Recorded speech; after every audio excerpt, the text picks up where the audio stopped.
Have you ever wondered what happens when two superpowers prepare for war at the same time? One waiting for the right moment to attack, the other terrified of being destroyed first.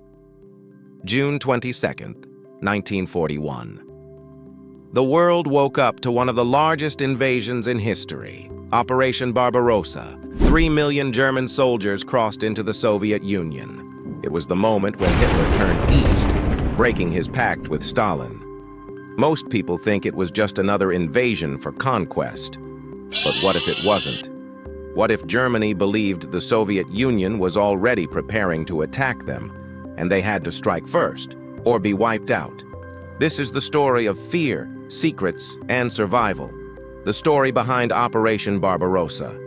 After World War I, Germany was broken. The Treaty of Versailles had crushed its economy and army. Meanwhile, to the east, a new giant was rising, the Soviet Union, ruled by Joseph Stalin. During the 1920s and 30s, both nations rebuilt themselves in very different ways. Hitler's Germany dreamed of power and revenge. Stalin's Soviet Union dreamed of spreading communism across Europe. In public, both countries said they wanted peace. But in secret, both were preparing for war.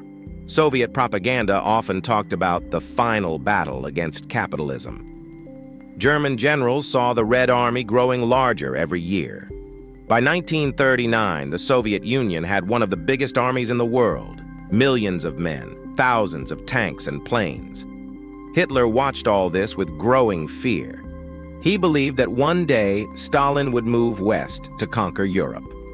But Germany wasn't ready yet.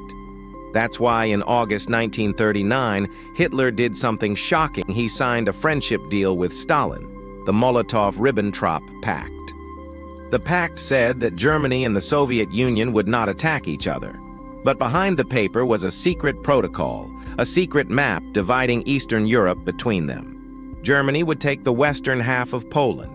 The Soviet Union would take the east, plus Estonia, Latvia, and Lithuania. Finland would also fall into the Soviet influence zone. So in September 1939, both countries invaded Poland from opposite sides. The Polish army had no chance. In just a few weeks, Poland disappeared from the map.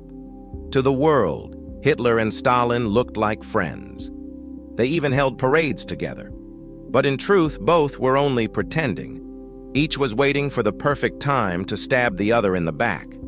Hitler wanted Lebensraum, living space for Germans in the east.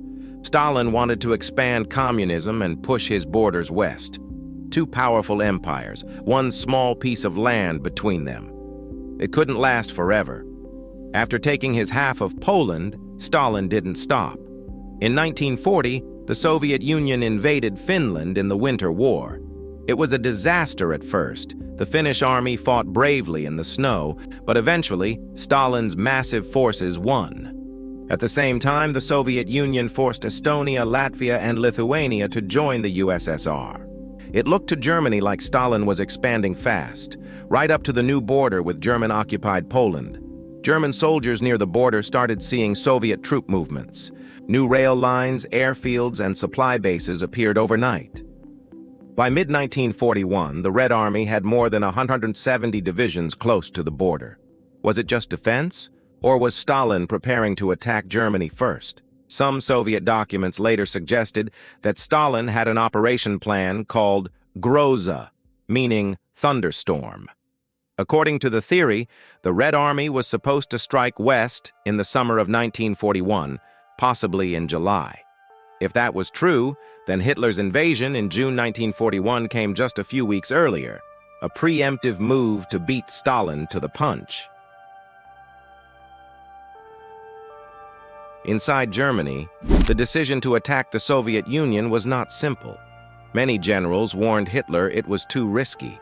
They were already fighting Britain in the West, and an Eastern war could open a second, endless front. But Hitler believed he had no choice. He thought time was running out. Germany's spies reported that Soviet troops were massing in Poland and the Baltic region.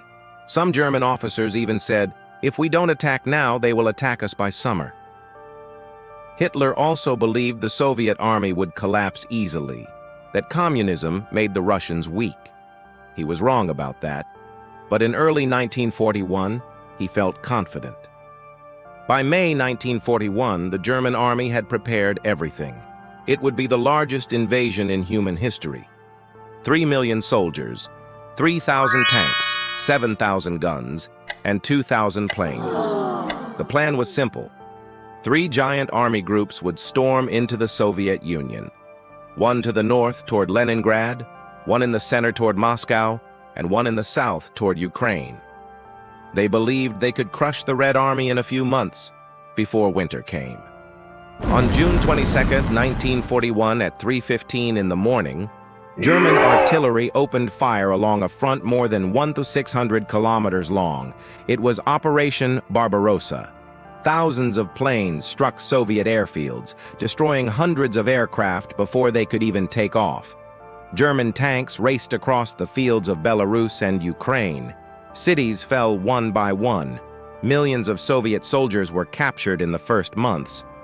At first, it looked like Germany was unstoppable. The Red Army was shocked, unprepared, and poorly led. Stalin himself refused to believe the reports at first. But as the Germans pushed deeper, the situation began to change. The vast distances, poor roads, and harsh weather slowed them down. And behind the chaos, the Soviet Union began to regroup. Stalin ordered a total war. Every factory was moved east, far away from the front lines. Men and women worked day and night to build new tanks, planes, and weapons. Millions of new soldiers were drafted. By autumn 1941, German forces were near Moscow, but winter came early. Temperatures dropped to 40 degrees Celsius. Engines froze, guns jammed, soldiers suffered frostbite.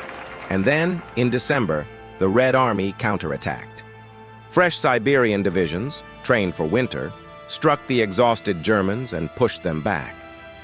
The easy victory Hitler had promised was gone. Germany was now trapped in a long and brutal war that would last 4 more years.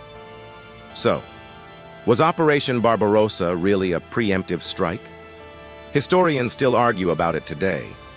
Some say yes, that Stalin was getting ready to invade Europe, and Germany simply moved first.